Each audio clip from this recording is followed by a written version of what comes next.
My name is Joseph Abuatum, and I just completed the CE&T 500 course this summer. In this short video, I'll be able to tell you my thoughts on the course, what I learned, and how I feel now about entrepreneurship. I was introduced to 100 Steps to Startup. It was totally brand new to me. An overall summary of it, in my opinion, is the steps you need to take in order to start your own company. What I realized is that there are a lot of different aspects of planning, business, and product development needed to take into consideration.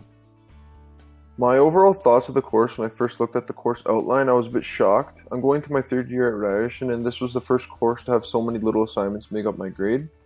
Although the overall program is great for those who can see themselves become an entrepreneur in the future and gives them some stepping stones to put them in the right direction.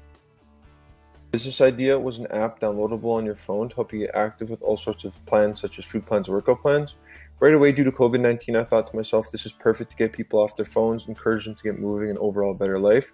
Although one thing I'd like to change is I realized our plan was a bit contradicting. Instead of an app, we should have came out with something like a book. If I did this course over again, I would for sure keep the same idea of encouraging people to get moving and get outside. Although the only change I would make is coming up with a different way, basically not an app, to deliver the plans. Academically, I learned a lot of terms and the different types of markets to attack when creating an idea and what to look for. From a business stand, I learned that in order to become a successful entrepreneur, coming up with a solution to a problem that many people share is the goal. From life skills, basically if you work hard and set your mind to something, you'll become successful. From taking this course, I realized that there's so much more into becoming an entrepreneur.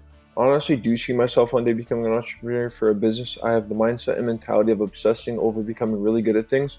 Once I set my mind to it, I would be up for the challenge and see what is in store for me in the business world. What I'd want to learn more about is for sure how much it would cost to start up a business and where you would go to even do that. I want to know more about the actual starting up of the business and all the things you'd need to take into consideration, such as how much money you'd need to set aside before doing so and who you'd even come into contact with. In my opinion, becoming an entrepreneur is not for everyone. You need to be prepared for failure. You're not going to succeed at your first idea attempt. It could take one idea or 10 ideas or even 1,000 ideas until you create something eye-catching. I do see myself becoming an entrepreneur because of a family business that runs in my family. I've always seen myself bringing it to the next level in the future. My overall experience with my group was really good. I personally think I got super fortunate and got paired up with other students who had the same mindset and mentality as me, which is basically to try and succeed in this course and to just put in your full effort and to always be willing to do work.